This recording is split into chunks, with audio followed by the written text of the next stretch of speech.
My name is Boyan Slat, and I'm the founder and CEO of the Ocean Cleanup Foundation, where we have developed world's first feasible method to rid the oceans of plastic. I was 16 years old, and I was diving in Greece, and I suddenly realized I came across more plastic bags than fish, and I thought, well, something is wrong here, and why can't we clean this up? So instead of going after the plastics using vessels and nets, which would take an infinitely long time, it would cost many billions of dollars, it will catch sea life, it will create emissions, etc. I wondered, why would we go through the oceans if the oceans can go through you? So instead of going after the plastics, we use a system that is moored to the seabed. It kind of looks like a giant letter V, and what it does is, powered by the ocean currents, it enables the plastic to concentrate itself. It all started in 2013. I just dropped out of university and social life to focus all my time on trying to get this project off the ground. And suddenly it went viral on the internet, was being shared millions of times, and this enabled me to do initial crowdfunding campaign and assemble a team of 100 scientists and engineers with whom we then did an extensive feasibility study.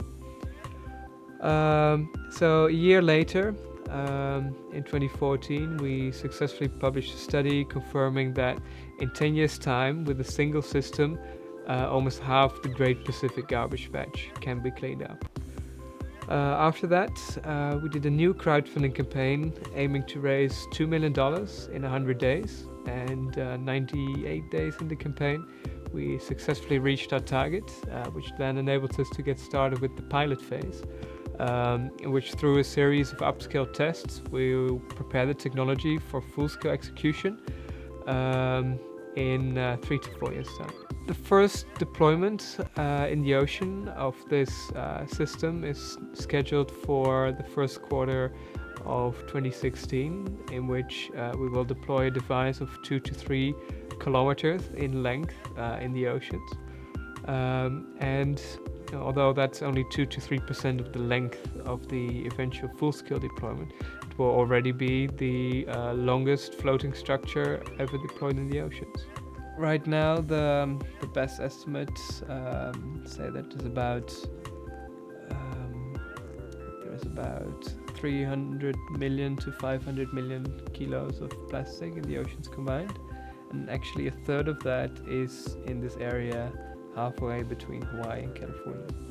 Based on the current input of new plastic, it's projected to increase about 25 times in the next 20 years.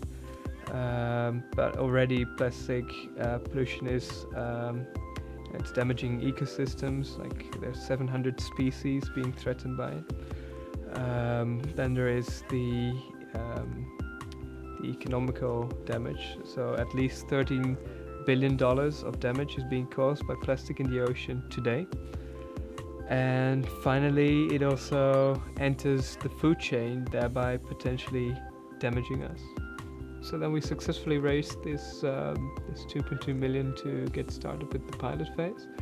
And in the months after that, we did the preparations necessary to get started with that, which ranges from hiring 10 additional people to finding a new office, to and in the meantime, we actually did a revision of the feasibility study based on all the peer review feedback, published the second version, and now last week we published a new study that shows that actually all the plastic is within reachable distances from the surface. So that's obviously good news for anyone wanting to clean the oceans. When starting this project, I obviously hoped it would turn out into something of this scale, but I certainly wasn't prepared for the amount of work and time it would take to sort of get to that point. It's things when you start with something, you only see sort of the first level of complexity. When you solve that, you then go down to the second level of complexity, and then to the third, and just sort of a cascades all the way to a level in which it can eventually actually be deployed. So so hence it's not like you get the idea and then you can actually start cleaning up, and it takes a series of iterations to get from something that doesn't work to something that does.